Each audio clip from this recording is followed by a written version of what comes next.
y la tierra fue alumbrada con su gloria. Hola mi querido hermano, amigo, que Dios te bendiga. Aquí estamos muy contentos y felices de poder saludarte. El día de hoy quiero compartir este tema precioso con ustedes, que se titula La justificación por la fe, el verdadero mensaje de 1888, amplificado en el contexto del mensaje del cuarto ángel de Apocalipsis 18:1. Antes de empezar, vamos a tener unas palabras de oración. Amado Señor que estás en los cielos, en este día vengo ante tu presencia para pedir primeramente tu dirección y que sea tu Espíritu Santo quien lleve esta palabra a nuestros corazones y nos transforme, Señor, desde el interior hasta afuera, Señor, y que se refleje en nuestro carácter, nuestra vida, nuestras acciones, se refleje esa transformación que solo tu Espíritu Santo puede lograr en cada ser humano. Por favor, Señor, te lo suplico, que este mensaje no regrese vacío. Te lo pido sin mérito alguno, sino por los méritos de tu Hijo amado Cristo Jesús. Amén. Resulta, mis queridos hermanos, que desde la fundación de nuestra iglesia, nuestra amada iglesia adventista del séptimo día, nosotros hemos sido caracterizados por predicar bastante acerca de la ley de Dios, y creemos que la ley de Dios, los 10 mandamientos que Dios escribió en tablas de piedra con su propio dedo, todavía están vigentes. Eso es nuestra convicción porque la Biblia así lo confirma. Entonces, antes que nada me gustaría decir que quiero presentar este tema de la manera más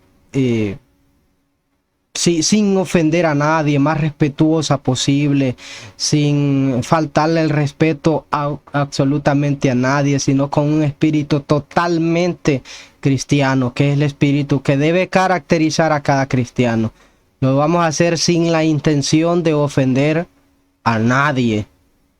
Esto solamente será un estudio y está en usted que investigue, que escudriñe las Sagradas Escrituras para que usted se dé cuenta por usted mismo si lo que yo les voy a mencionar a continuación, si lo que yo les voy a presentar a continuación está en la palabra de Dios. Eso es lo que debe caracterizar a cada cristiano.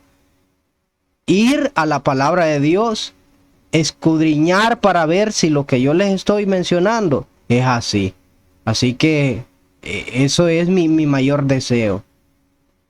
Entonces les comentaba, como iglesia, a partir de la fundación de la iglesia, hemos estado predicando la ley, tanto así que la hermana Elena de White, que nosotros los adventistas del séptimo día creemos que es una profeta porque no contradice las Sagradas Escrituras, porque surgió después de la profecía de tiempo de las 2300 tardes y mañanas, y ella en ningún punto contradice las Sagradas Escrituras, pasa con éxito el examen que se le hacen a los profetas.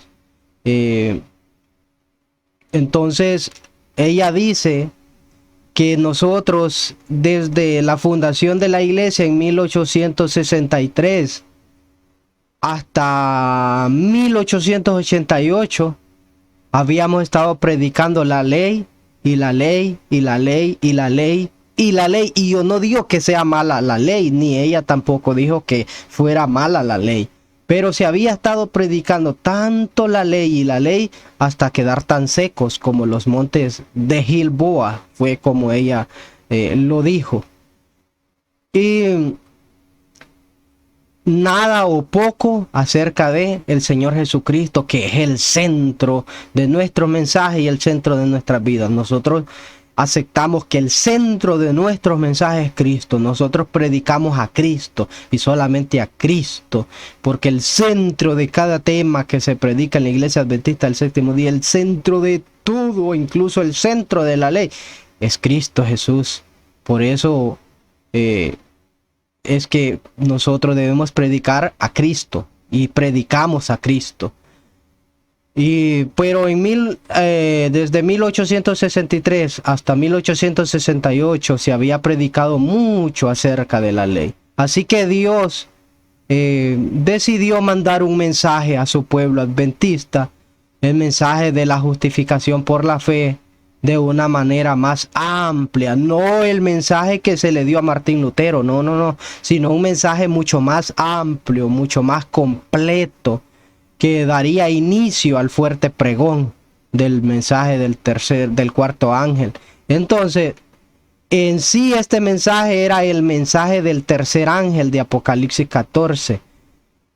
Pero era el inicio del mensaje del cuarto ángel o del fuerte pregón. Entonces este mensaje Dios lo dio porque para reavivar a su iglesia en aquella época, en aquel tiempo. Resulta que como adventistas del séptimo día lo rechazamos ese mensaje. Y hasta hoy poco se conoce, poco se habla de este mensaje. Yo he escuchado muchos que mencionan acerca de la historia o hablan de la historia de este mensaje, pero poco se habla del mensaje en sí. Y el día de hoy yo lo que quiero presentar en sí es el mensaje, el contenido de ese mensaje, pero de una manera más amplificada en el contexto del mensaje del cuarto ángel. Antes que nada me gustaría leerle algunas citas que ella escribió, la hermana Elena de White, acerca de este mensaje.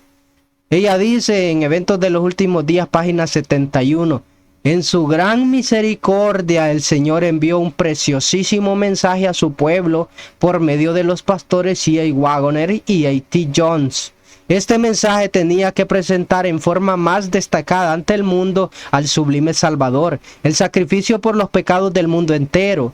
Presentaba la justificación por la fe en el garante, invitaba a la gente a recibir la justicia de Cristo que se manifiesta en la obediencia a todos los mandamientos de Dios. Dice que muchos habían perdido también de vista al buen Jesús, como les comentaba antes, que se predicó mucho la ley. La ley es inamovible, la ley ahí está, la ley está vigente, eso no lo podemos cambiar. Pero se necesitaba dirigir, dice aquí, necesitaban dirigir sus ojos a su divina persona, o sea, a Jesús, a sus méritos, a su amor inalterable por la familia humana. Todo el poder es colocado en sus manos. Y Él puede dispensar ricos dones a los hombres, impartiendo el inapreciable don de su propia justicia del válido agente humano. Y miren lo que dice a continuación. Este es el mensaje que Dios ordenó que fuera dado al mundo. El mensaje del tercer ángel, que ha de ser proclamado en alta voz, acompañado por el abundante derramamiento de su espíritu. El mensaje del cuarto ángel es una amplificación del mensaje del tercer ángel. Incluso incluye los otros dos mensajes, el primero y el segundo. Este no es un nuevo mensaje, no es una nueva luz. Es una amplificación del mensaje del tercer ángel. No es una nueva luz. Este es el mensaje del cuarto ángel. El mensaje que se convertirá en un fuerte pregón. Y el mensaje también que le va a dar fin al tiempo de gracia. Así es. Entonces, este es el mensaje que Dios ordenó que fuera dado al mundo. No lo digo yo, lo dice Elena de White, lo dice el espíritu de profecía.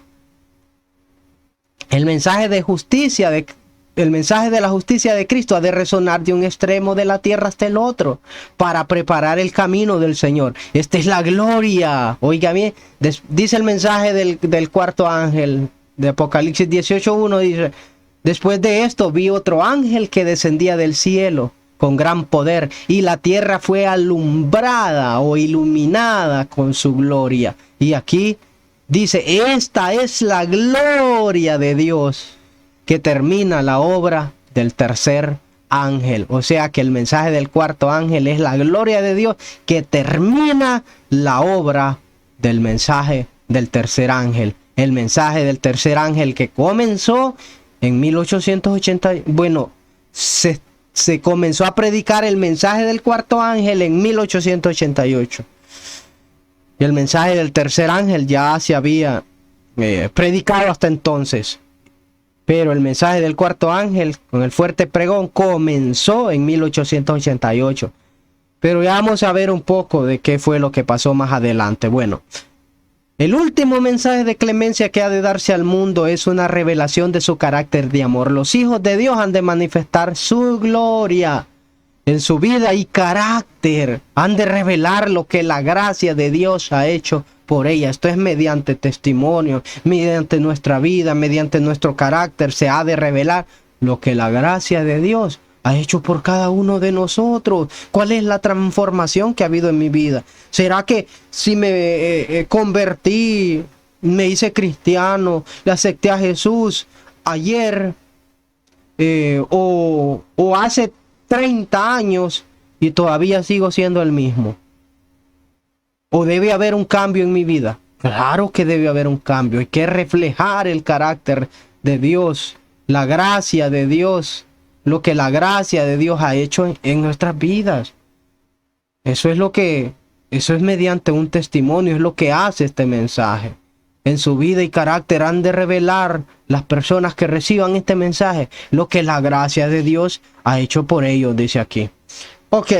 También les voy a leer lo que está aquí en negrita, que dice: la cruz de Cristo será la ciencia y el canto de los redimidos durante toda la eternidad. Qué maravilloso, hermanos, qué precioso, que la cruz de Cristo, obviamente no está hablando de ese objeto de madera, eso hay que dejarlo claro, ¿verdad? Sino que está hablando del acontecimiento, lo sucedido ahí. Lo que hizo Jesucristo, qué logró en la cruz Cristo, cómo nos reconcilió con el Padre Cristo, cómo la misericordia y la justicia se abrazaron en la cruz. Todo eso es lo que se va a estudiar durante toda la eternidad. Por eso es que dice: la cruz de Cristo será la ciencia. Es que no hay ciencia más excelsa que la cruz de Cristo, mi hermano. Será el canto de los redimidos durante toda la eternidad. Qué maravilloso, hermano. Y nosotros, como ya nos consideramos redimidos, pues nos gusta estudiar la cruz de Cristo, ese acontecimiento, lo que logró nuestro Salvador en la cruz, todas las implicaciones de esto. Mire cómo dice aquí también en Dios nos cuida, página 74. Cuanto más consideramos este tema, más profundo lo hallamos, y aún hay profundidades que no podemos alcanzar al estudiar la gloria del Redentor. Los ángeles mismos desean mirar dentro de este tema misterioso y maravilloso, la redención de la raza humana. Mis hermanos, miren, antes de empezar con este tema, todo lo que hemos estado viendo es una manera, o sea, es algo como introductorio al mensaje. Esto también es algo introductorio. Romanos 1:20, me gustaría que tuviéramos en cuenta esto, miren. Romanos 1:20 nos dice: porque las cosas invisibles de Él, su eterno poder. ¿Cuáles son las cosas invisibles de Él? Su eterno poder y deidad. Esas son las cosas invisibles.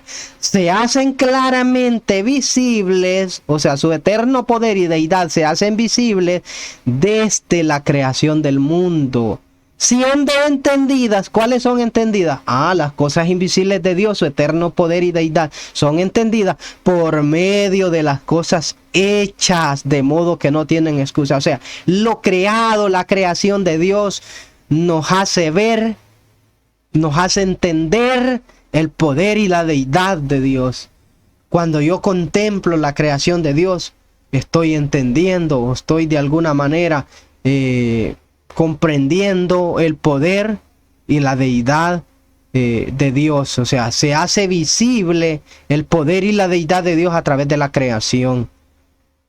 Algo más que me gustaría extraer de este texto es que el poder de Dios es un poder también creador, es un poder que crea. Hay cosas que yo no conozco del poder de Dios, muchísimas cosas que no conozco del poder de Dios, pero conozco que el poder de Dios es un poder totalmente creador. Dios dijo: sea la luz, y fue la luz. Produzca la tierra seres vivientes, y así fue. O sea, la palabra de Dios trae las cosas a su existencia. Es la palabra de Dios que tiene el poder. Todo el universo fue hecho con la palabra de su poder. O sea que el poder de Dios crea. El poder de Dios es un poder creador. Miren cómo dijo también L. Joseph Waggoner en su libro El Pacto Eterno. Me gustaría mencionar algo acerca de L. Joseph Waggoner y A.T. Jones o Alonzo Tripp Jones.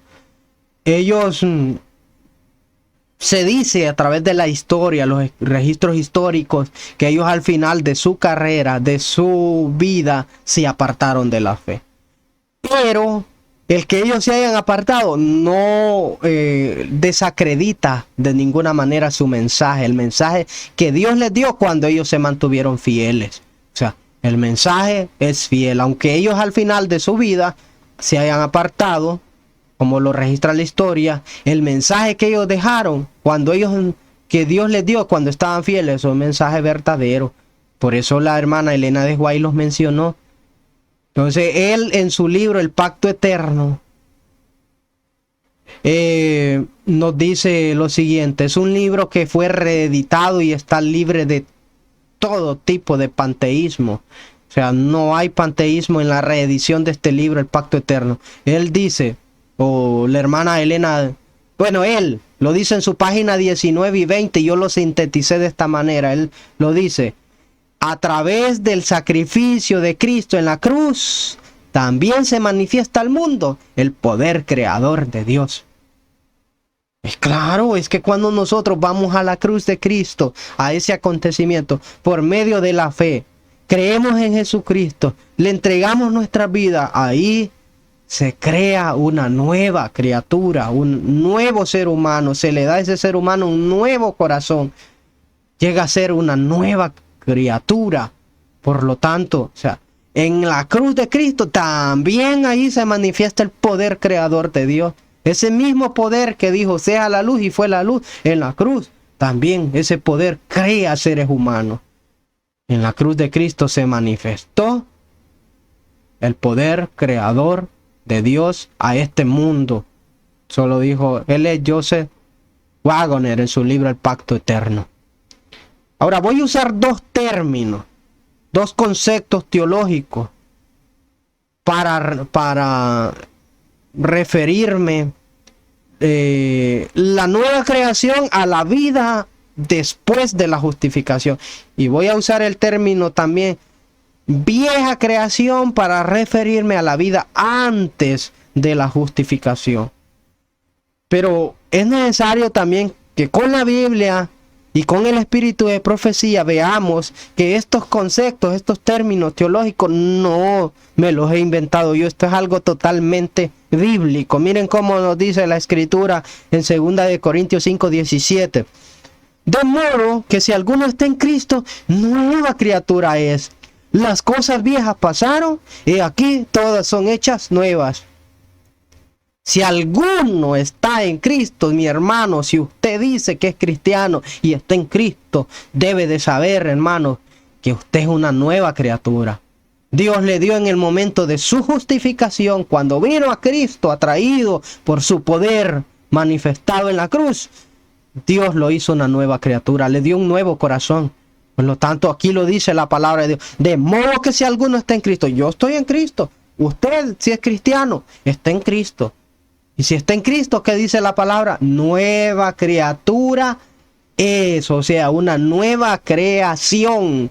Dios hizo de usted una nueva criatura. Dios creó algo nuevo. Dios creó algo nuevo, una nueva creación. Por eso es que el término nueva creación. Y aquí todas son, o sea, las cosas viejas pasaron. Ahí está, las cosas viejas son la vieja creación. Y aquí todas son hechas nuevas. Gálatas 6:15 también usa el mismo término. Porque en Cristo Jesús ni la circuncisión vale nada, ni la incircuncisión, sino la nueva creación. O sea, es algo totalmente bíblico. Yo no me lo he inventado. Mira Efesios 2:10. Porque somos hechura suya, creados en Cristo Jesús para buenas obras, las cuales Dios preparó de antemano para que anduviéramos en ellas. O sea, somos hechura suya, creados en Cristo. O sea, si usted es cristiano, si usted ha sido justificado, ya se bautizó, entonces ha sido creado en Cristo Jesús para buenas obras. La nueva creación tiene que proyectarse en buenas obras, las cuales preparó, dice, de antemano para que anduviéramos en ella. Romanos 8:1. Ahora pues, ninguna condenación hay para los que están en Cristo. O sea, de modo que si alguno está en Cristo, dice, nueva criatura es. Ahora pues, ninguna condenación hay para los que están en Cristo, esos que están en Cristo y que son nuevas criaturas, que son nueva creación. Dice, ninguna condenación hay para ellos. Pero oiga bien lo siguiente: los que no andan conforme a la carne, sino conforme al Espíritu. Las nuevas criaturas, la nueva creación, no anda conforme a la carne, anda conforme al Espíritu. Es lo que dice la palabra de Dios. Tito 3:5. Nos salvó no por obras de justicia que nosotros hubiésemos hecho, sino por su misericordia, por el lavamiento de la regeneración y por la renovación en el Espíritu Santo. Hemos sido regenerados, hemos sido renovados en el Espíritu Santo, hablando espiritualmente. No estoy hablando físicamente, sino espiritualmente. Somos hechos nuevas criaturas, nueva creación. A ese es el término al que me quiero referir, nueva creación. Es algo bíblico. Hemos sido regenerados y renovados en el Espíritu Santo. Y miren cómo lo dice Elena de White en su libro Palabras de Vida del Gran Maestro, página 127. Y ahí está el logo, miren, Greeting LG de White. Esa es la página oficial de nuestra iglesia aquí, en esta región. De ahí es donde, cuando yo quiero sacar algunas citas que he leído en algún libro, voy a la página oficial y de ahí las extraigo. Todas las que les he presentado, de ahí las he sacado. Greeting LG de White.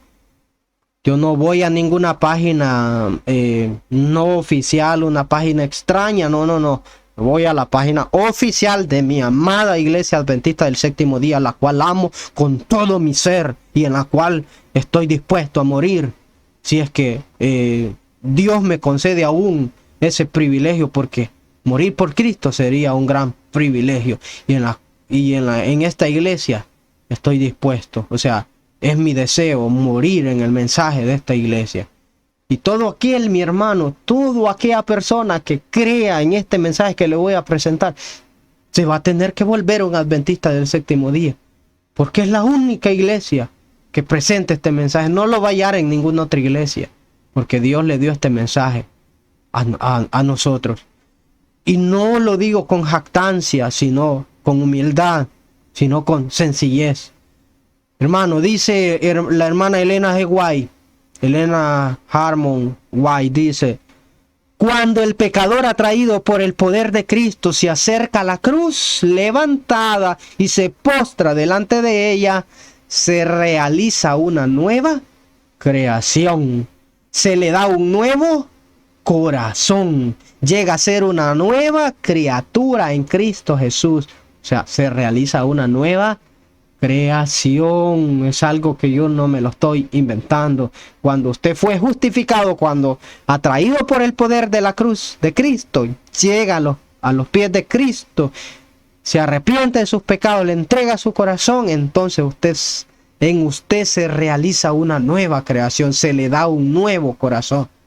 O sea, hablando espiritualmente, llega a ser una nueva criatura, es algo nuevo, hermano. Las cosas viejas, esas pasaron, todas son hechas nuevas. La santidad encuentra que no hay nada más que requerir. Oiga bien, o sea que la santidad tiene sus requerimientos, sus requisitos para que una persona llegue a ser santa. Necesita reunir algunos requisitos, pero cuando usted es hecho una nueva criatura, Dice aquí que la santidad encuentra que no hay nada más que requerir. Ya no necesita más requisitos, ya los tiene todos. Tiene un nuevo corazón. Es una nueva criatura en Cristo Jesús. Dios mismo es el que justifica al que es de la fe de Jesús. Maravilloso.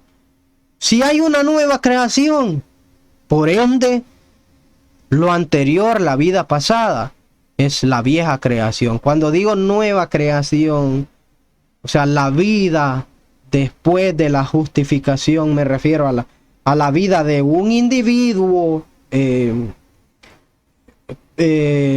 individuo, solo uno, o sea, o un grupo colectivo. Me refiero individualmente o colectivamente. Usted puede llegar, o sea, el término lo abarca todo, ya sea individual o colectivamente, nueva creación y vieja creación. Si hay una nueva creación, bíblicamente hablando, por ende lo anterior, la vida pasada antes de la justificación, es la vieja creación. Así, bueno, así lo voy a llamar yo, la vieja creación. Romanos 6:6. Bueno, y este término no me lo inventé yo tampoco. En la historia se usó, L. Wagner Jones, Alonzo Tree Jones lo usaron también. Vieja creación, nueva creación, para referirse a la vida antes de la justificación y la vida después de la justificación. O sea, no es que yo me lo haya inventado. Romanos 6:6. Sabiendo esto, que nuestro viejo hombre, esa es la vieja creación. Cabe el término vieja creación. El viejo hombre, o sea, lo que queda atrás, fue crucificado juntamente con él, con Cristo. El viejo hombre fue crucificado para que el cuerpo de pecado sea destruido, a fin de que no sirvamos más al pecado. O sea, cuando usted es convertido, creado en una nueva creación, en una nueva criatura, ya no sirve más al pecado, ya no, la nueva criatura no sirve más al pecado. Quien servía al pecado era el viejo hombre, pero el viejo hombre quedó crucificado en la cruz con Cristo para que el cuerpo de pecado fuera destruido, a fin de que no sirvamos más al pecado, sino que ahora debemos servir a Cristo Jesús nuestro Salvador. Efesios 4:22. En cuanto a la pasada manera de vivir, despojados del viejo hombre, ahí está la vieja creación, que está viciado. Miren el contraste entre el viejo hombre y el nuevo hombre. El nuevo hombre anda conforme al espíritu y no conforme a la carne, el nuevo hombre. Pero el viejo está viciado y anda conforme a los deseos engañosos. Colosenses 3:9-10. No mintáis los unos a los otros. No hay que mentir, hermano. La mentira es pecado. Habiéndoos despojado del viejo hombre con sus hechos, y revestido del nuevo, el cual conforme a la imagen que lo creó, se va renovando en el conocimiento pleno, o hasta el conocimiento pleno. La vieja creación, hermano, ya para sintetizar todo esto es a manera de introducción, hermano. La creación es la vieja creación, es la vida antes de la justificación. Menciono esto, hermanos, porque voy a estar usando estos dos términos, vieja creación y nueva creación. Por eso quería aclararlos primero. Y los estoy sintetizando nuevamente. La vieja creación es la vida antes de la justificación. Cuando yo use esos términos, diga vieja creación, se está refiriendo a la vida que cada ser humano vivió antes de ser justificado. Esa es la vieja creación. Y cuando diga la nueva creación, el hermano se está refiriendo a la vida después de la justificación, ya sea de una persona individual o colectivamente hablando. Entonces por eso estoy usando estos términos, lo estoy aclarando y explicando, porque los voy a usar. Vieja creación, nueva creación. ¿Ok? Teniendo claro esto, ahora sí, vamos a comenzar.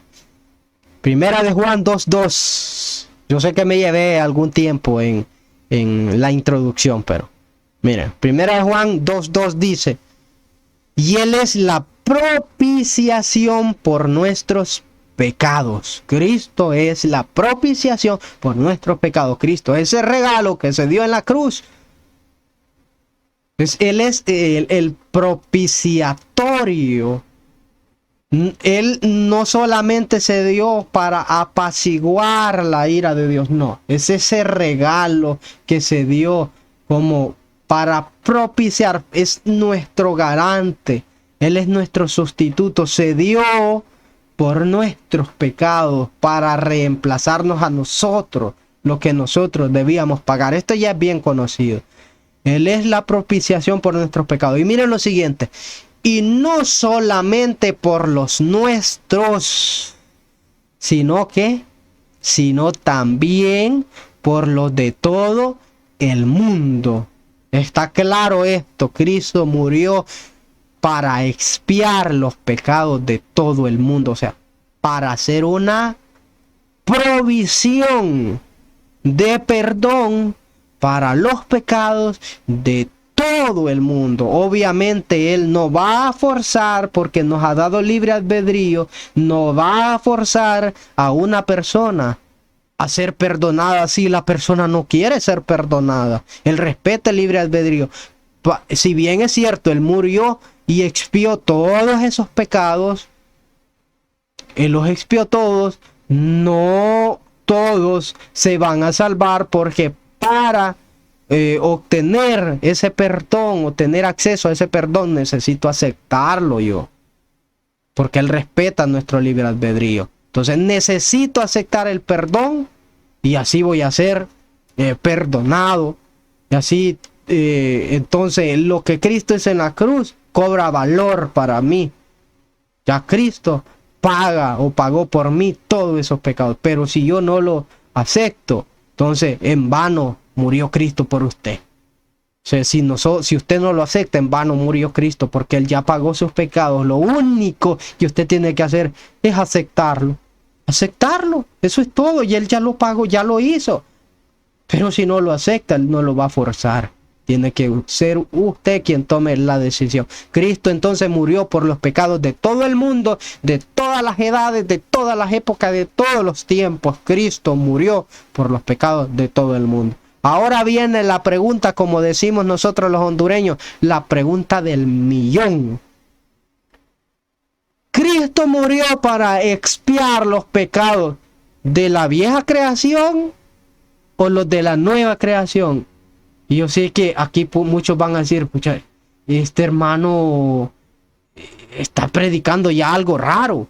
Qué raro lo que está diciendo. Ya todo iba bien, pero aquí ya se puso raro el asunto, porque cuando se menciona algo nuevo es raro y extraño y se le tiene temor. Yo entiendo eso, pero esto es algo totalmente bíblico, hermanos. Esto yo no me lo he inventado. Mire, la pregunta del millón es: ¿Cristo murió para expiar los pecados de la vieja creación o los pecados de la nueva creación? Mire, ¿por qué hago esto? O por ambos, porque hay muchos que creen que Cristo murió por ambos, por los de la vieja creación y los de la nueva creación. Mire, mi hermano, es precisamente por la muerte de Cristo que hoy tenemos la oportunidad de convertirnos en nuevas criaturas. Si Cristo no hubiera muerto en la cruz, usted no tuviera la oportunidad de ser una nueva criatura. Si Cristo no muere en la cruz, usted no sería una nueva criatura. Usted no tuviera la oportunidad de convertirse en una nueva criatura o de ser una nueva creación. No tendría la oportunidad de eso. Cuando Cristo muere en la cruz, quien estaba era la vieja criatura. Muere para darle la oportunidad a esa vieja criatura en convertirse en una nueva criatura. Él murió para que esa nueva criatura esa vieja criatura tuviera un nuevo comienzo, tuviera la oportunidad de que esos pecados que venía arrastrando fueran perdonados y darle a Cristo un nuevo comienzo, para que a partir de entonces se le da un nuevo corazón y esa persona comience a vivir una vida totalmente consagrada y santa, apartada para Cristo Jesús. Efesios 4:24 dice: y vestidos del nuevo hombre, creado según Dios en la justicia. Cristo es la justicia. Es en la cruz de Cristo donde nosotros obtenemos justicia y santidad de la verdad. La verdad también es Cristo Jesús. también sus mandamientos son verdad. Y la palabra es verdad, perdón.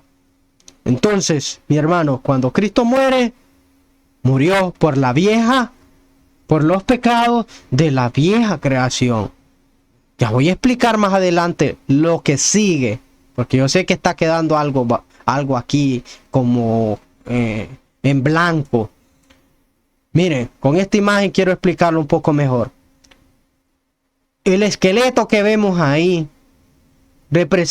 quise representarlo así, a la vieja creación, al viejo hombre, que está dándole la espalda a Jesús que está emanando el poder de la cruz para transformar la nueva criatura. Y vemos a otro aquí que está brillando, contemplando a Cristo. Esa es la nueva creación. Cuando Cristo muere en la cruz, mi hermano, muere para darle la oportunidad aquí al viejo hombre de convertirse en un nuevo hombre. Cristo muere por él para que éste se convierta en este. Por eso muere Cristo. Cristo murió por los pecados de él. Si bien es cierto, antes de Cristo muchos habían sido justificados por la fe.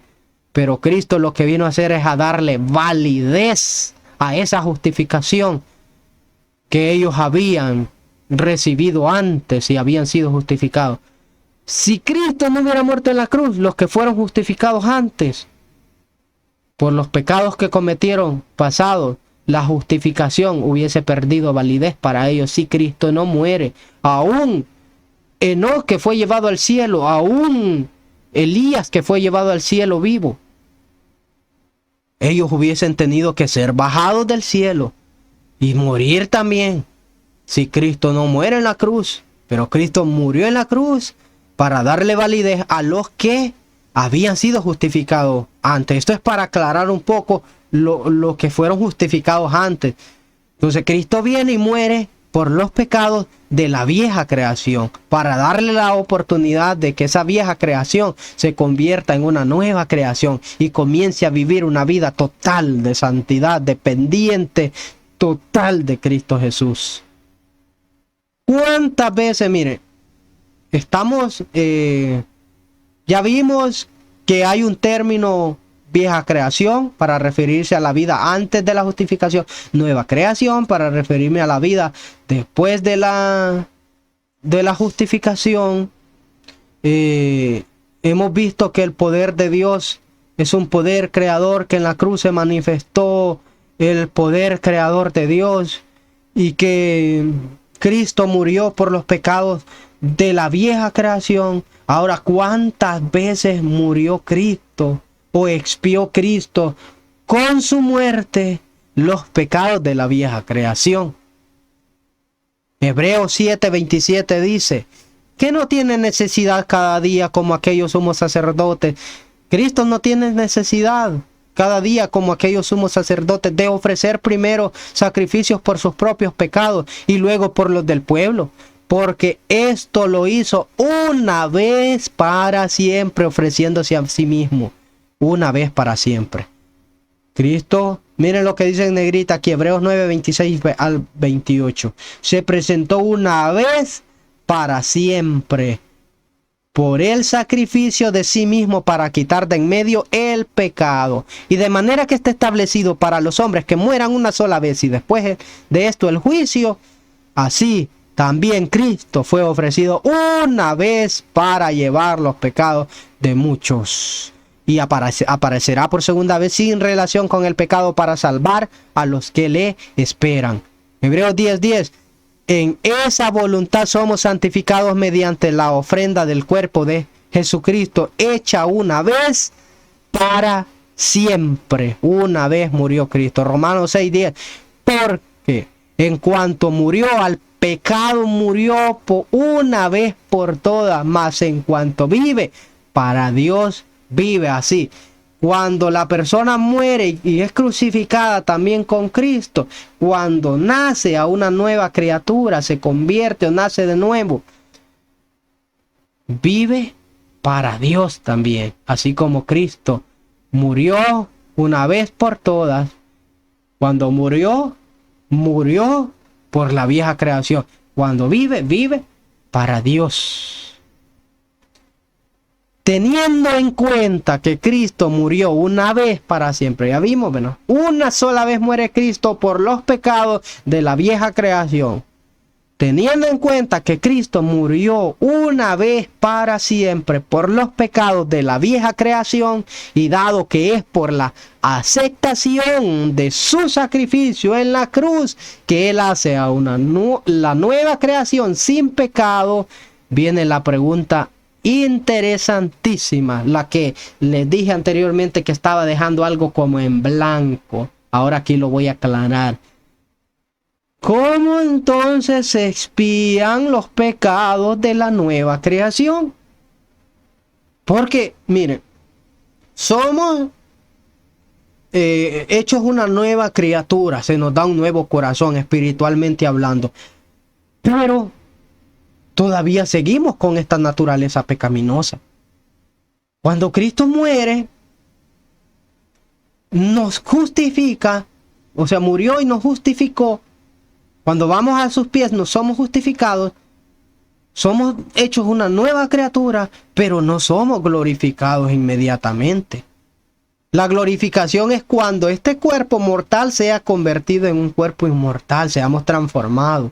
Cuando esto corruptible se vista de incorrupción. Cuando seamos transformados, pues cuando Cristo venga, esa es la glorificación. Si nosotros, mi querido hermano,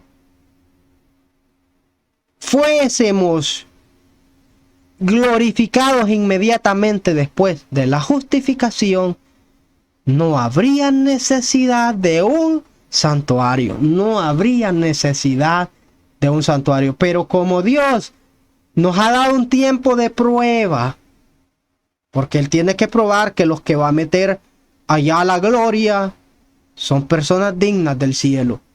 Dios tiene que probarlo y se nos da el tiempo desde la justificación hasta la glorificación. Es un tiempo de prueba, mi hermano. Entonces, Dios sabe que nosotros tenemos un cuerpo que se inclina hacia el pecado.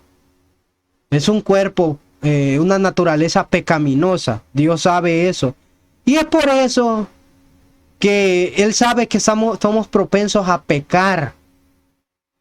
Y aquí, hermano, ¿cómo se expían los pecados de la nueva creación? La pregunta interesante es donde entra el papel del santuario. El papel del santuario. Miren, hermano, habían dos tipos de... Mira, es necesario para entender el santuario celestial, es necesario comprender lo que se realizaba en el santuario terrenal. Porque el santuario terrenal era solo una fotocopia del santuario celestial. Todo lo que se hacía en el santuario terrenal representaba lo que se iba a realizar una vez para siempre en el santuario celestial. Por eso es que Cristo murió una sola vez. Porque lo que representaba aquel cordero, aquel macho cabrío que eran sacrificados como holocausto para los pecados, eso representaba a Cristo, pero aquello se repetía, en el terrenal se repetía cada año, y en el celestial es una sola vez. Porque el santuario terrenal era solo una fotocopia del original, era solo una tipología, un símbolo del celestial. En el santuario terrenal se realizaban dos ceremonias. Me estoy refiriendo a ese tabernáculo que construyó Moisés en el desierto, que tenía un lugar, un atrio, en el atrio el altar del sacrificio, un lavacro, en el lugar santo donde estaba la mesa con los panes, el candelero, el altar del incienso, y estaba en el lugar santísimo donde estaba el arca del pacto con los 10 mandamientos y la tapa del propiciatorio y los querubines. En el santuario celestial, dentro del arca, hermanos, también están los 10 mandamientos, porque el terrenal era solo una copia, el celestial está lo mismo, hermanos. Todavía la ley de Dios está vigente, véalo así, de esta manera, a la luz del santuario también. Entonces, les decía, el terrenal era una sombra, una fotocopia, una tipología, un símbolo del santuario celestial. se realizaban dos servicios en el santuario terrenal. El servicio diario, que se daban algunas ofrendas como gratitud y otras. Y había otros sacrificios que se realizaba para holocausto, para perdón de los pecados. Cuando una persona cometía pecado, confesaba sus pecados sobre la cabeza de aquel de un cabro, de una cabra o un becerro, un macho cabrío, no, un cordero también para holocausto. Ya lo vamos a leer más adelante. Esos pecados eran trasladados al animal. Del animal pasaban esos pecados cubiertos, por decirlo así, de esta manera, en la sangre de aquel animal, y eran colocados en el santuario, en el velo del santuario, a través de la sangre del animal. Y así esos pecados eran acumulados en el santuario durante todo el año. Y había un día que era el día de la expiación. Ese día se sacrificaba un macho cabrío para expiar los pecados que habían sido acumulados durante todo el año en el santuario. Ese día se realizaba el sacrificio solo para expiar esos pecados que se acumulaban en el santuario. Era para purificar el santuario terrenal. Así, de la misma manera ocurre en el santuario celestial. Entonces vamos a ver un poco más del santuario terrenal. Mire, el pueblo, hablando de el santuario terrenal y quienes lo ministraban, quienes eran los beneficiarios de este santuario. Miren, el pueblo de Israel, hermanos, en el viejo pacto simboliza a la nueva creación. Claro que sí, se los voy a probar. El pueblo de Israel era un pueblo que había sido justificado. Éxodo 12:13 nos habla de la Pascua.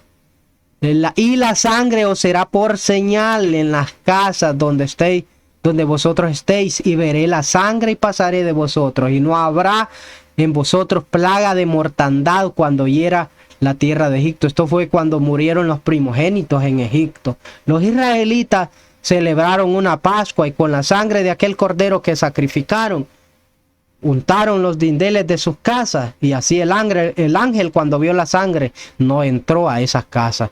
De esa manera, ¿a quién representaba aquel cordero? Representaba a Cristo. Y su sangre que justifica al pecador. De esa manera el pueblo de Israel simbólicamente había sido justificado, porque ese cordero pascual representaba a Cristo y su sangre que es derramada para justificar a los pecadores. Por eso 1 Corintios 5:7 dice, porque nuestra Pascua, que es Cristo, Cristo es la verdadera Pascua. La Pascua que celebraron los israelitas allá en Egipto, eso solamente era un símbolo. Cristo, nuestra Pascua, es quien nos justifica a nosotros. Aquel pueblo simbólicamente también por la fe había sido justificado. Pero porque nuestra Pascua, que es Cristo, ya fue sacrificada por nosotros. Entonces, que el pueblo también había sido justificado con la Pascua. Era un pueblo que había sido también bautizado. Nosotros hemos sido justificados. Nosotros también hemos sido bautizados. El pueblo de Israel había sido justificado. Perdón. Ese pueblo también era un pueblo que había sido bautizado simbólicamente también, porque él era un símbolo de la nueva creación. Miren cómo dice 1 Corintios 10 del 1 al 2. Porque no quiero, hermanos, que ignoréis de que vuestros padres todos estuvieron bajo la nube, y todos pasaron el mar, y todos en Moisés fueron bautizados en la nube y en el mar. ¿Fueron qué? Bautizados también en la nube y en el mar. El pueblo de Israel también era un pueblo que había sido bautizado, y era un pueblo también que tenía un pacto, o sea, el viejo pacto. Ahora pues, si diereis oído a mi voz y guardareis mi pacto, vosotros seréis mi especial tesoro sobre todos los pueblos, porque mía es toda la tierra, y vosotros me seréis un reino de sacerdotes y gente santa. Estas son las cosas que dirás, no a las naciones, no, sino a los hijos de Israel. Por eso el pueblo de Israel también representa a la nueva simbólicamente. Es un símbolo de la nueva creación, porque era un pueblo que había sido justificado, un pueblo que había sido bautizado y que tenía un pacto. Nosotros hemos sido justificados, nos hemos bautizado y vivimos en el nuevo pacto. Miren, otro punto que hay que considerar acerca del santuario terrenal. Miren, porque recuerden, la pregunta que estamos tratando de contestar es: ¿cómo se expían los pecados de la nueva creación? Esa es la pregunta que dejamos anteriormente. El punto en blanco que les había dicho, que había dejado. O sea, la ley mosaica, hermano, proveía sacrificio expiatorio solo para pecados cometidos por error. Usted no va a encontrar en toda la Biblia, puede buscarlo, investigarlo, lea 500 veces si quiere la Biblia, y no va a encontrar un solo caso de una persona que expió su pecado deliberado. Un pecado deliberado es aquel pecado que uno comete sabiendo conscientemente lo que está haciendo. Ese pecado no va a encontrar el caso de una persona que expió ese pecado a través de un sacrificio, y que ese sacrificio lo llevó al santuario, es la sangre de ese cordero, para expiar su pecado deliberado. Al contrario, dice la ley mosaica que los que cometían esos pecados o eran cortados del pueblo, o eran eliminados, o eran muertos. O sea, a ambos, o sea, todo requería, hermanos, si alguien cometía un pecado de eso, era totalmente eliminado del pueblo. Eliminarlo significa que morían o apedreados o en el desierto, pero de que morían, hermanos, morían. Ese era lo que le esperaba al que cometía ese tipo de pecado. Usted no va a encontrar en la Biblia que alguien haya expiado a través del santuario, llevado ese pecado deliberado al santuario. No lo va a encontrar. No hay evidencia. Al contrario, o eran eliminados o eran eliminados, pues, pero no eran expiados esos pecados a través del santuario. Entonces la pregunta sigue en pie: ¿cómo se expían los pecados deliberados de la nueva creación? Mira, la ley mosaica, hermanos, no proveía sacrificio expiatorio para pecados deliberados. Solo proveía sacrificio expiatorio para pecados cometidos por error. Mira, hermanos, pecado es pecado, y eso hay que dejarlo claro. Pero hay diferentes actitudes y estados conscientes en los que se peca. Puede ser que usted no quería pecar, pero por debilidad, por error, pecó. Violó la ley de Dios, porque pecado es transgresión de la ley. Ese es el pecado. Usted pecó por error, entonces Dios toma en cuenta eso. Pero cuando usted peca conscientemente y sabe lo que está haciendo, ese tipo de pecados no entran al santuario. Bueno, al santuario terrenal no entraban, hermano, y esa era una copia del original. Miren cómo dice aquí Levítico 4. Habló Jehová a Moisés diciendo: habla a los hijos de Israel y dile: cuando alguna persona pecare por hierro, o sea, por error, no dice deliberadamente, no, por error en algunos de los mandamientos de Jehová, sobre cosas que no se han de hacer, e hiciere alguna de ellas, si el sacerdote ungido pecare según el pecado del pueblo, o sea, ¿cómo era el pecado del pueblo? Por hierro, dice. El sacerdote pecare también, ofrecerá a Jehová por su pecado y que habrá cometido un becerro sin defecto para expiación. Traerá el becerro a la puerta del tabernáculo de reunión delante de Jehová, y pondrá sus manos sobre la cabeza del becerro y lo degollará delante de Jehová. Y el sacerdote ungido tomará de la sangre del becerro y la traerá al tabernáculo de reunión, y mojará el sacerdote su dedo con la sangre y rociará de aquella sangre 7 veces delante de Jehová. hacia el velo del santuario. Y así esos pecados, hermanos, eran acumulados durante todo el año en el santuario. Pero pecados por yerro, por error. Si alguna persona del pueblo pecare por yerro, dice el versículo 27 de Levítico 4, haciendo algo contra alguno de los mandamientos de Jehová en cosas que no se han de hacer, y delinquiere, luego que reconociere su pecado que cometió, o sea, como lo hizo por error, no sabía, pero una vez que lo reconoció, se dio cuenta que pecó, entonces eso básicamente hace lo mismo que hacía el sacerdote, lo que ya leímos. Degollaba aquel cordero y la sangre se acumulaba, ¿verdad?, en el santuario. Hebreos 9:7 nos dice: pero en la segunda parte solo el sumo sacerdote, está hablando que en el lugar santísimo solo entraba el sumo sacerdote una vez al año, no sin sangre, la cual ofrece por sí mismo y por los pecados de ignorancia del pueblo. Esos son los pecados por error, que cometió por error o ignorancia. Al santuario terrenal solo entraban pecados por error, por ignorancia, pero no pecados deliberados. ¿Cómo se pagaban entonces o expiaban, para continuar con la pregunta que hemos venido arrastrando hasta aquí? ¿Cómo se pagaban o expiaban los pecados deliberados del pueblo de Israel, que era un pueblo ya justificado y bautizado? Miren, un ejemplo. En la adoración del becerro de oro, según Éxodo 32:28, murieron 3,000 hombres. De esa manera se pagó o expió el pecado del pueblo con la muerte de esos 3,000 hombres. Y no con sacrificios expiatorios, no. El pecado de Nadab y Abiú, al ofrecer fuego extraño a Dios, según Levítico 10, se pagó o expió con la muerte de ellos y no con sacrificios expiatorios. El pecado de Israel con las hijas de Moab, según Números 25, se pagó e expió con la muerte de 24,000 personas y no con sacrificios expiatorios.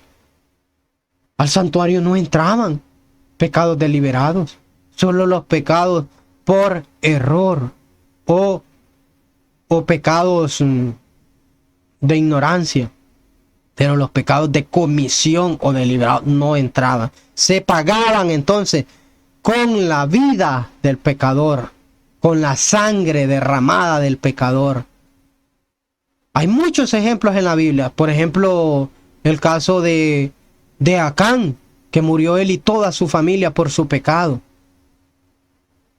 El hombre que salió a traer leña en sábado y fue muerto también, fue eliminado del pueblo. Y no hubo un sacrificio expiatorio para él, porque en el santuario terrenal no entraban sacrificios de pecados deliberados. Entonces, mis queridos hermanos, una verdad bíblica al santuario del viejo pacto, solo entraban para ser expiados los pecados arrepentidos y confesados y que se cometían por error e ignorancia. Los pecados deliberados se expiaban con la sangre del pecador. En el santuario celestial, mis queridos hermanos, en el santuario del nuevo pacto ocurre totalmente igual.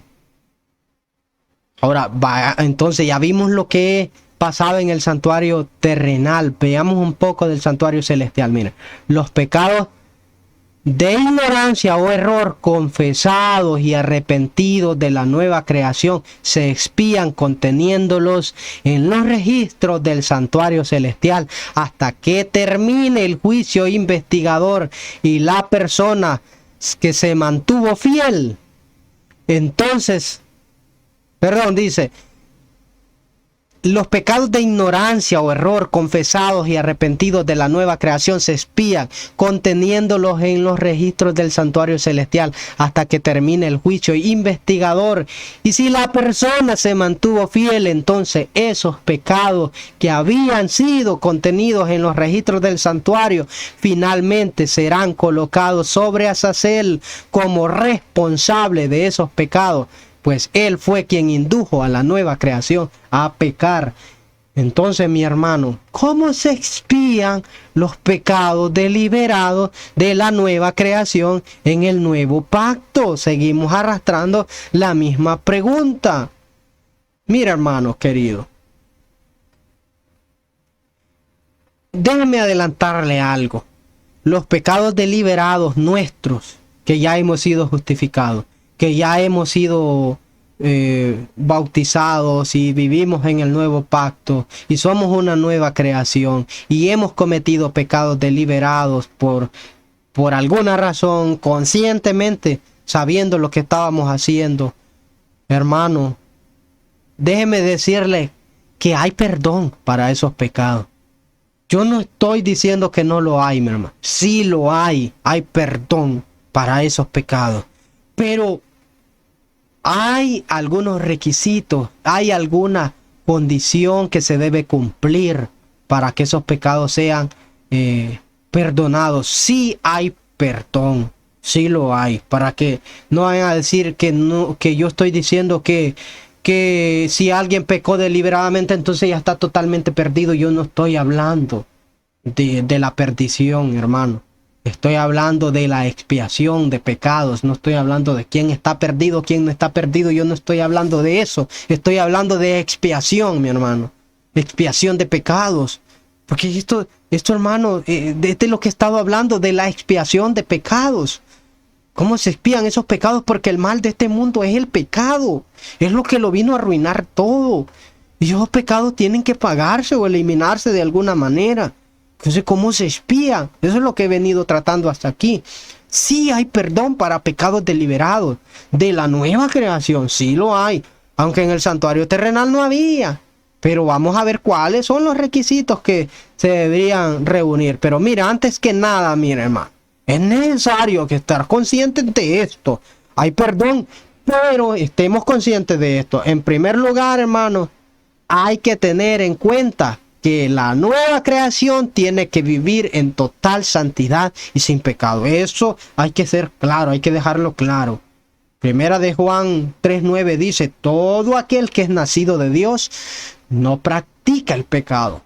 ¿Por qué? Porque esa persona es fuerte y es una persona que puede vencer el pecado. No, porque la simiente de Dios permanece en él y no puede pecar porque es nacido de Dios. Es que es Cristo Jesús, mi hermano, cuando usted está en él. Cuando dice de manera que si alguno está en Cristo, nueva criatura es. Cuando usted nace de nuevo, cuando es una nueva criatura. Porque mire, todo esto se relaciona. Nueva creación, nacido de nuevo, nacido de Dios, nueva criatura. Se está refiriendo básicamente a lo mismo, a la vida después de la justificación. Cuando ocurre la justificación también en sí. El nuevo nacimiento es la justificación. Todo aquel que es nacido de Dios o es justificado y se bautizó, no practica el pecado. ¿Puede ser más clara la Biblia ahí? ¿Puede ser más clara? No practica el pecado. Pecado es transgresión de la ley. No viola la ley de Dios, la obedece. ¿Por qué? Es que, mi hermano, hemos venido hablando de cómo se expían los pecados.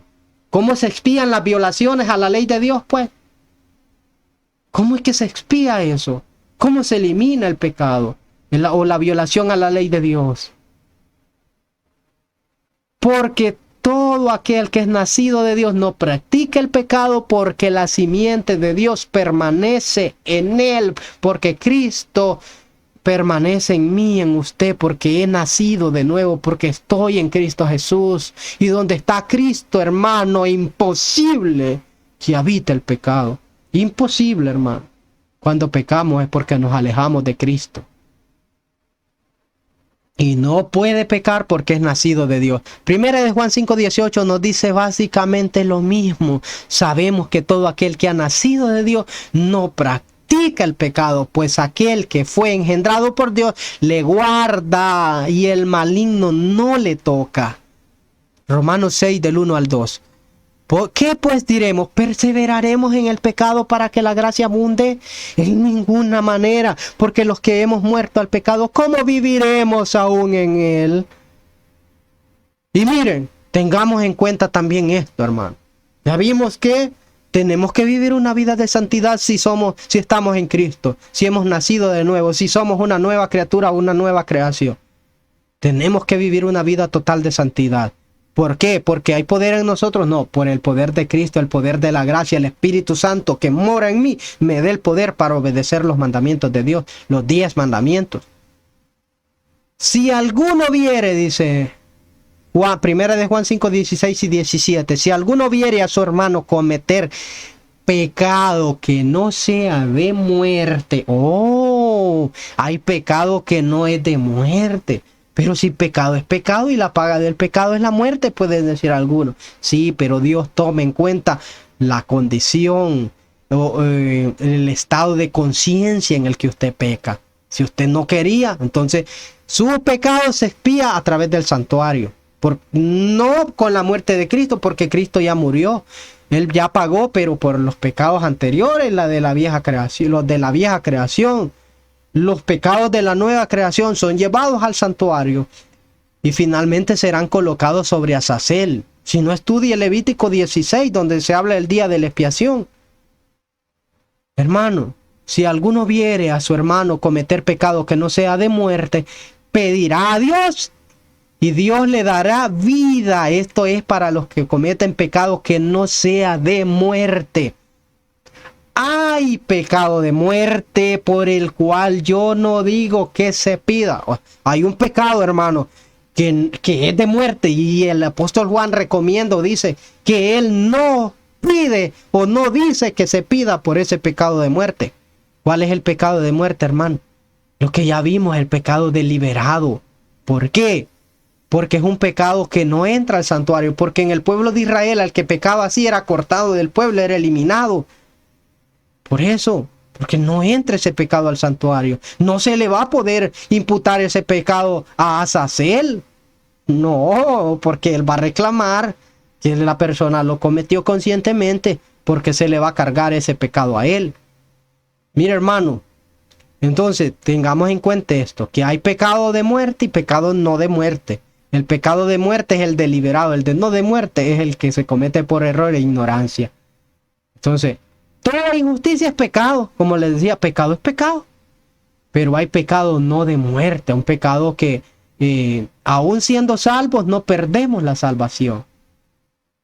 Si pecamos en ese pecado no de muerte, pero hay pecado de muerte por el cual dice el apóstol, yo no digo que se pida. Y mira aquí en 1 Juan 2:1, hijitos míos, estas cosas os escribo para que no pequéis. Ese es el deseo de Dios, mi hermano, que usted y yo, que somos hijos de Dios, mira, hijitos míos, estas cosas os escribo para que no pequéis. Pero Dios sabe que tenemos una naturaleza pecaminosa. Y si alguno hubiere pecado, ¿qué pecado tiene que ser? Pecado que no sea de muerte. Si alguno hubiere pecado, abogado tenemos para con el Padre, Jesucristo el justo. Jesucristo es nuestro abogado. ¿A dónde? Allá en el lugar santísimo del santuario celestial. Y es también nuestro sacerdote. Y es nuestro abogado intercesor, que está oficiando, está en un juicio investigando los registros de pecados que hay en ese santuario celestial. Si él está de abogado, tiene que ser de pecados que entraron al santuario. Recuerden que los pecados deliberados no entraban al santuario terrenal. Los pecados deliberados tampoco entran en el santuario celestial. Esos se quedan con la persona.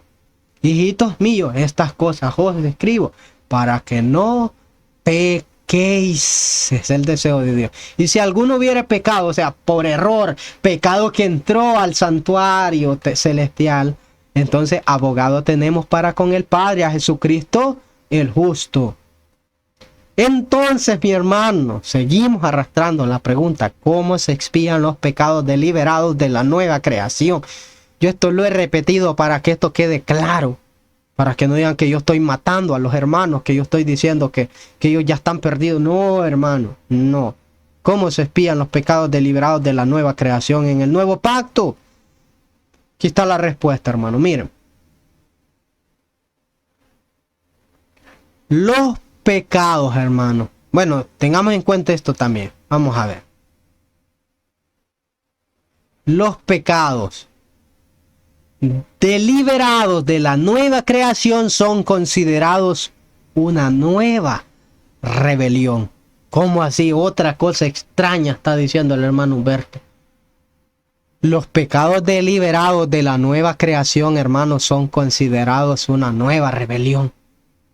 Miren, hermano, la nueva creación, o vida nueva, o nuevo hombre, o nuevo nacimiento, comienza cuando somos justificados, no cuando seamos glorificados.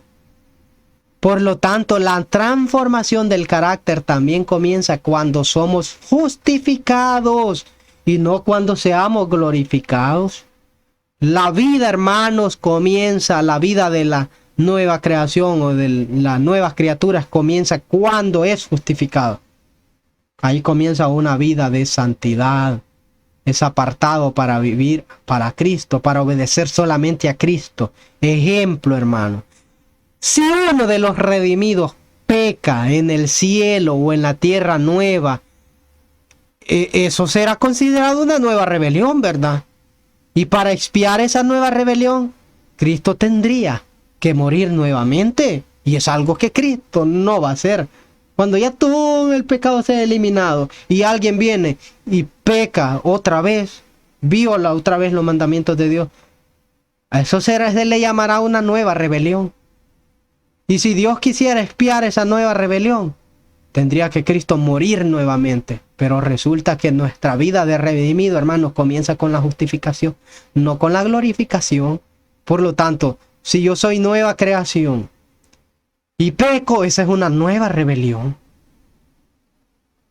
Entonces, si uno de los redimidos en el cielo o en la tierra nueva peca, hermano, eso será considerado una nueva rebelión. Y para expiar esa nueva rebelión, Cristo tendría que morir nuevamente.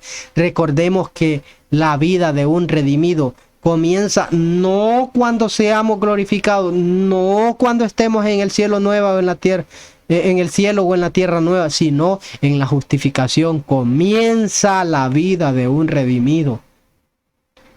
Dios, hermanos, es el que da el arrepentimiento. Tengamos en cuenta esto. Y si Dios otorga el arrepentimiento de pecados o a pecados deliberados de la nueva creación que son considerados una nueva rebelión en Cristo Jesús, entonces Cristo Jesús tendría que morir nuevamente para pagar esa nueva rebelión si Dios otorgara arrepentimiento. Pues el arrepentimiento que Dios da es un arrepentimiento genuino. Cristo tendría que morir nuevamente para pagar, hermanos, esos pecados de la nueva creación. Y es algo que Él no va a hacer. Mire, dice aquí, Hebreos 6 del 4 al 6. Porque es imposible que los que una vez fueron iluminados y gustaron del don celestial y fueron hechos partícipes del Espíritu Santo, y asimismo gustaron de la buena palabra de Dios y de los poderes del siglo venidero, y recayeron, ¿en qué recayeron? En la vida pasada, en la vieja creación, no solamente en apostasía, en la vieja creación. La apostasía, recordemos que es un abandono total de la fe, pero hay personas que pecan deliberadamente y no aún así no necesariamente eso es apostasía, sino que es un pecado deliberado. Entonces es imposible que esos que gustaron del Espíritu Santo, que ya nacieron de nuevo pues, y recayeron, es imposible sean otra vez renovados para arrepentimiento. Es imposible que sean renovados para arrepentimiento. Está diciendo aquí la palabra de Dios, hermano. Si la palabra de Dios no dijera esto, yo no estuviera diciendo nada. Pero yo solo estoy repitiendo. Crucificando de nuevo para sí mismos al Hijo de Dios. Porque si Dios nos renovara, hermanos, para arrepentimiento, tendría que crucificar de nuevo a Cristo. ¿Me entiende? Si Dios lo renueva para arrepentimiento, como es una nueva rebelión, Cristo tiene que morir otra vez. Y eso sería exponerlo a la burla y al vituperio a Cristo. Algo que Él no va a hacer. Entonces, hermano, hay que tener cuidado, hermano. Es que el corazón se endurece cuando pecamos deliberadamente. Dios siempre, siempre, siempre, siempre, y lo repito 1.000.000 de veces, siempre está dispuesto a perdonar. Dios siempre está dispuesto. El problema es que el corazón se endurece y la persona ya no siente dolor por el pecado. Hermano querido, es que es el peligro que corremos de no ser renovados para arrepentimiento, porque el corazón se va a endurecer. Yo lo único, hermano, que estoy diciendo, es que vivir una vida de santidad, hermano. Yo no estoy llamando a nadie a que peque o que se rebele contra la iglesia de ninguna manera. Yo amo la iglesia adventista del séptimo día. Amo esta iglesia con todo mi ser, con toda mi alma. Y sé que la iglesia tiene un mensaje verdadero. Y es una iglesia que surgió proféticamente. Lo sé, estoy consciente de eso. En algunos de mis temas voy a predicar acerca de esto. Si es que en la iglesia ya lo he hecho, ya he predicado acerca de la historia denominacional de nuestra iglesia. Y acepto y reconozco que nuestra iglesia es la iglesia del tiempo del fin. Hermano, entonces, Dios está dispuesto siempre a perdonarlo. Pero el problema es que si usted sigue así, hermano, si usted sigue así, se va a perder. Si usted sigue en esa vida que está llevando, hermano. Esto me estoy refiriendo no a las personas que están viviendo bien, que están siendo fieles al Señor. No, que están luchando por mantenerse fieles a Dios sin pecado, por ser santos. No me refiero a ellos, me estoy refiriendo a aquella persona que tiene un pie adentro y el otro fuera de la iglesia. O es de Dios o es del diablo, decídase. Decídase. O es de Dios o es del diablo. O aquí, hermano, o ama o todo con Cristo o nada. Esto así es, hermano, o todo o nada. O es de Cristo o de quién es. Pero esto, hermano, aquí no se valen medias tintas. O es de Dios o quiere irse de la iglesia, váyase. Nadie lo tiene obligado en la iglesia, mi hermano. ¿Es infeliz en la iglesia? Váyase. Váyase. Pero o es de Dios o es del diablo. Si es de Dios, entonces, ¿cómo tiene que vivir? Santa, piadosamente. Tiene que vivir como Cristo, porque el que dice que permanece en Él debe andar como Él anduvo. Hermano, esto es serio, hermano. Yo sé que es serio, es un mensaje que nos amonesta. Por eso es que no nos gusta, hermano. Es que a mí no me gusta, soy sincero. ¿Ustedes creen que, hermano, yo quiero estar martillando y martillando y martillando en esto? Pero yo no puedo controlar esto, hermano. ¡Ay de mí si me callo!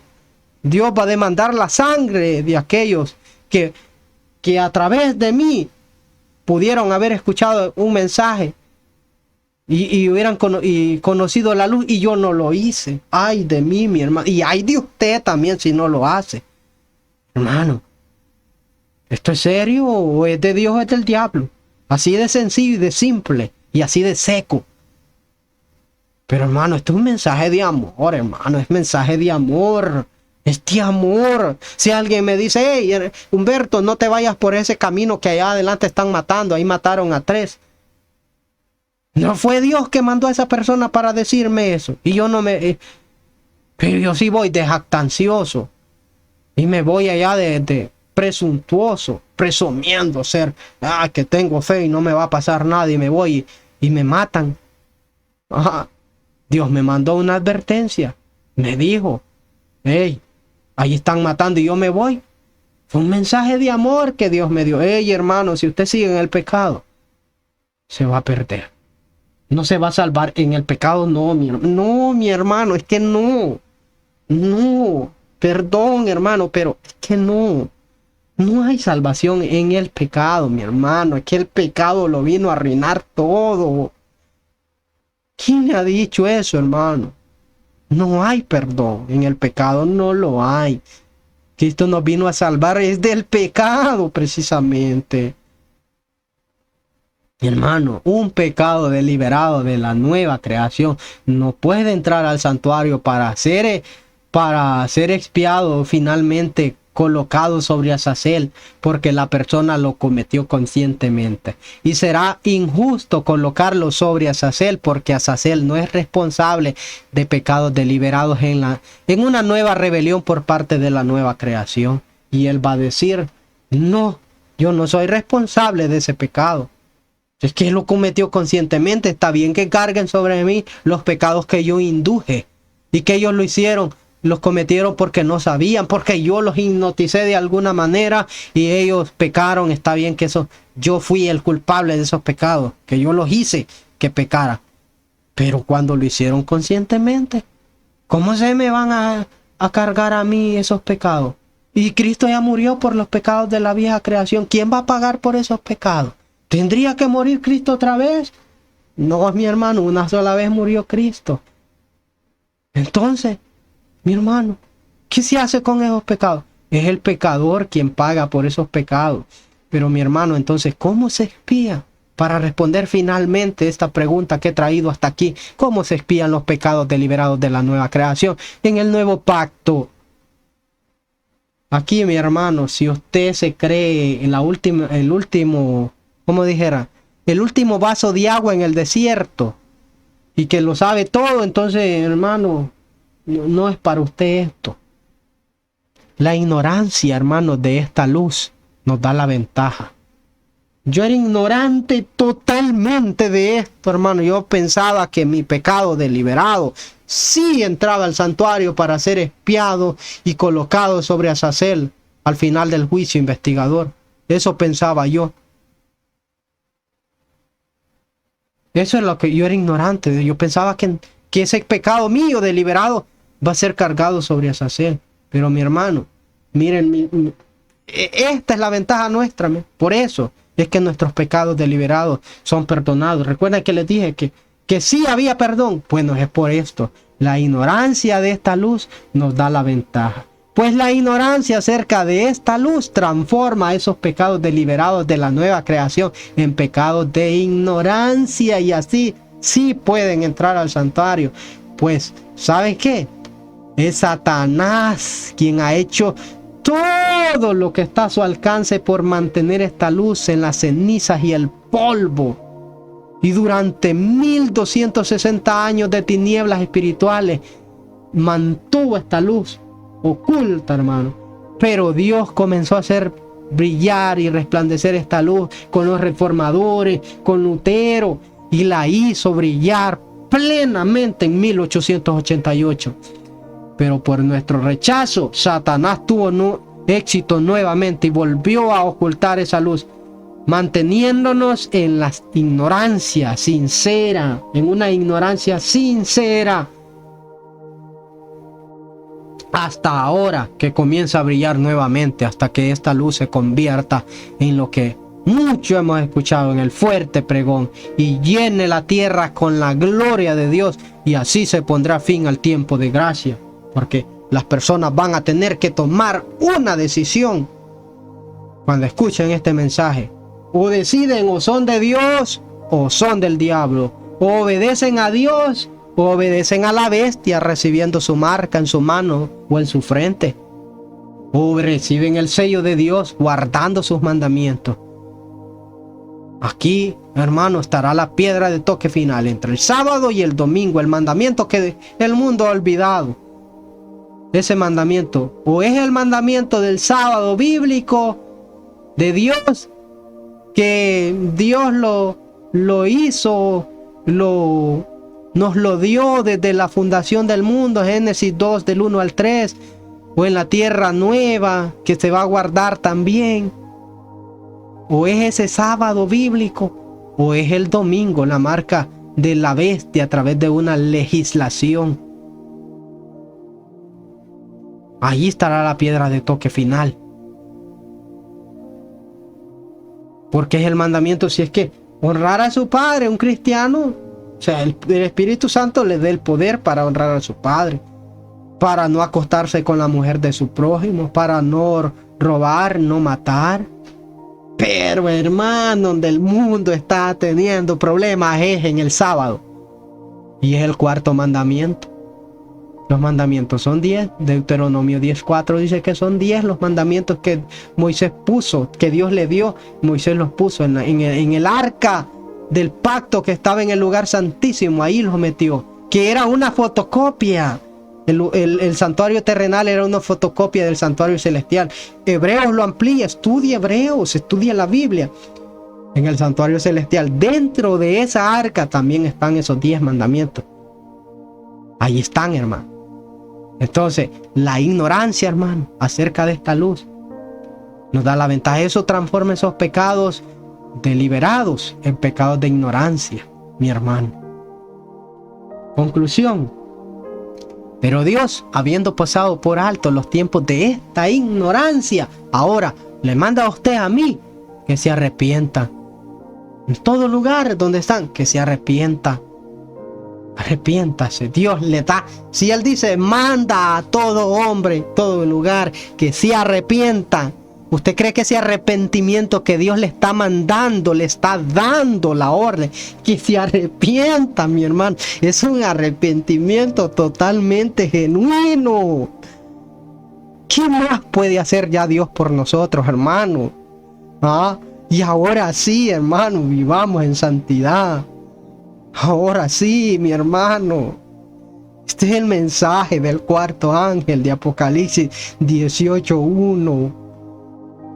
Y la continuación, ¿verdad? En Apocalipsis 18, del 2 en delante. Este es el mensaje, hermano, que ha de iluminar la tierra con la gloria de Dios. Y que le va a poner fin al tiempo de gracia. Entonces Cristo viene, hermano. Cristo viene. Dios le está mandando que se arrepienta de Dios. Y ese arrepentimiento que Dios da es genuino. Tome la decisión ahora. No la postergue porque no sabe mañana qué va a pasar. Hebreos 10:26. Porque si pecáremos, y aquí se aplica, hermano, ya conociendo esta luz. Porque si pecáremos voluntariamente después de haber recibido el conocimiento de la verdad, ya no queda más sacrificio por los pecados. Porque Cristo no va a morir otra vez, y usted ya lo sabe y aún así lo hace. No va a morir Cristo por usted otra vez. Y esos pecados deliberados no van a entrar al santuario para ser colocados sobre Azazel. Porque Él va a decir, no. ¿Por qué me van a cargar esos pecados a mí? Si yo no soy responsable de eso. Hermano, miren lo que dice Isaías 60, del 1 al 3 a la iglesia. Levántate, resplandece, porque ha venido tu luz, y la gloria de Jehová ha nacido sobre ti, amada iglesia adventista del séptimo día, y de cualquier denominación que haya hijos de Dios ahí. La gloria de Dios, la luz de Dios ha nacido sobre usted. Porque he aquí las tinieblas van a cubrir la tierra y oscuridad las naciones. Mas sobre ti amanecerá Jehová, y sobre ti será vista su gloria. Sobre usted se verá la gloria de Dios. Esa gloria es Cristo, hermano, reflejado en usted. Y andarán las naciones a tu luz, y los creyentes y los reyes al resplandor de tu nacimiento. Qué maravilloso mensaje, hermano. Y después, hermanos, hay una continuación de esto, que es el mensaje del juicio investigador, que amplía aún más esto, hermano. Quizá en otra ocasión. Que Dios bendiga su vida, hermano querido. Que Dios le guarde, que Dios lo guíe y que sea Dios quien lo transforme. Bendiciones, mi hermano. Bendiciones.